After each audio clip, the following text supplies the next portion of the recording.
আসসালামু আলাইকুম and hello everyone, welcome back to our new video. I hope আপনারা সবাই ভালো আছেন। আলহামদুলিল্লাহ আমরাও অনেক ভালো আছি। তো চলে আসলাম আপনাদের মাঝে নতুন আরেকটি ভিডিও নিয়ে। আজকের ব্লগটি হচ্ছে আমার ননাসের ছেলের বিয়ের অনুষ্ঠানের।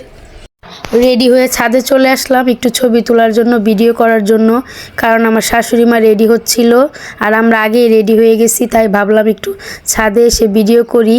এদিকে জিতু বলছিল আপু আমি তোমার সাথে ছবি তুলবো, তাই জিতুর সাথে কিছু ছবি তুলে নিচ্ছিলাম, ভিডিও করে নিচ্ছিলাম। আমাদের ভাগ্নের বিয়ে উপলক্ষে গ্রাম থেকে অনেক আত্মীয় স্বজন এসেছে, তো আজকে সবার সঙ্গে দেখা হবে সেটা ভেবে খুব ভালো লাগছে। অনেক দিন সবার সঙ্গে দেখা হয়নি। এদিকে মুস্কান ছাদে খেলা করছিল, ওর বাবা ডাক দেওয়ার সাথেই দৌড় দিয়ে এসে ওর বাবার কোলে উঠে পড়লো। আজকে আমরা বরযাত্রী যাব, যার জন্য বাসা থেকে সবাই রেডি হয়ে একসাথে বের হলাম। এদিকে আমরা বরযাত্রী যাওয়ার জন্য বরকে নিয়ে বেরিয়ে পড়েছি। তো সবাই আমার ভাগ্নেকে দেখে অবশ্যই মাশাআল্লাহ বলে দিবেন। রাস্তাটা ছোট হওয়ার কারণে গাড়ি ভিতরে যাচ্ছিল না, যার কারণে বরকে রিকশায় করে বাড়ির সামনে নিয়ে যাওয়া হচ্ছিল। বরকে পাঠিয়ে দেওয়ার পর আমরা সবাই গাড়ি থেকে নেমে হেঁটে হেঁটে বাড়ির দিকে যাচ্ছিলাম।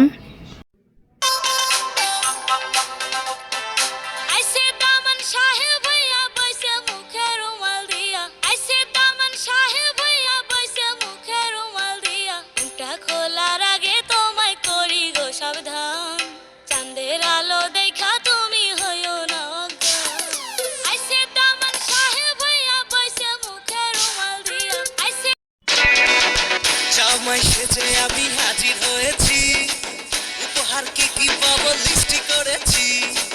জমিয়ে খাবো আমি ইলিশ মাংস, খাবো আমি ছেটে পিঠে মিষ্টি সাথে দই। এদিকে বরের নানি শাশুড়ি বরকে আংটি পরিয়ে বরণ করে নিচ্ছে। যেহেতু আমাদের ভাগ্নের গত রাতেই বিয়ের কাজ সম্পূর্ণ হয়েছে, যার কারণে ওখানে গেট ধরা হয়েছিল, টাকা পয়সা সকল কিছু ওখানে দিয়ে দেওয়া হয়েছে, যার কারণে আজকে আর কোনো প্রকার গেট ধরা হয়নি। এখানে বরণের সম্পূর্ণ নিয়মকানুন শেষ করে তারপর বরকে তার বন্ধুরা স্টেজে নিয়ে গেল।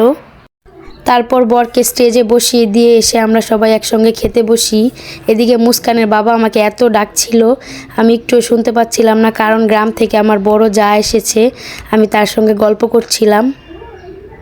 কারণ অনেক দিন পর বড় ভাবিকে পেয়েছি, তাই ভাবিকে পেয়ে গল্প করছিলাম।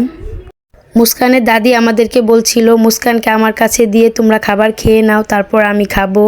কিন্তু মুস্কান বলছিল না আমি যাব না, আমিও চেয়ারে বসবো। আমাদের সবার খাওয়া দেখে ও বলছিল ও নাকি প্লেটে খাবে, যার জন্য ওর বাবা ওকে প্লেটে দিয়ে দিল।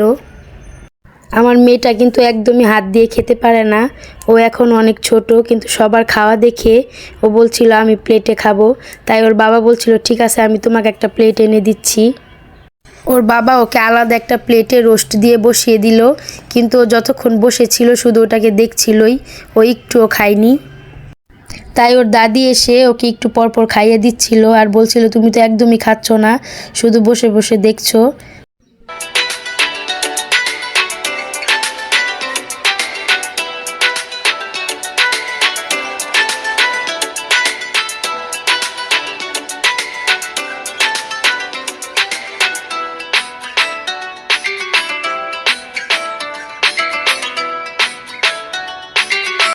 এখানে আমাদের খাওয়া দাওয়া প্রায় শেষের দিকে। তো জিতু বলছিল ভাইয়া আমি আর খাবো না, এখন উঠে যাব। তো ওর ভাইয়া বলছিল দাঁড়াও খাওয়া দাওয়া শেষ করি, সবাই একসাথে উঠবো। খাওয়া শেষ করে উঠে হাত ধুয়ে এসে দেখছি আমাদের পাশের টেবিলে সব মুরব্বিরা বসেছে। আমার শাশুড়ি, ফুপু শাশুড়ি, জেঠি শাশুড়ি, তারপর নানি শাশুড়ি, অন্যান্য সকল মুরব্বিরা একসঙ্গে খেতে বসেছে। তো সেটারই আমি একটু ভিডিও করে নিচ্ছিলাম।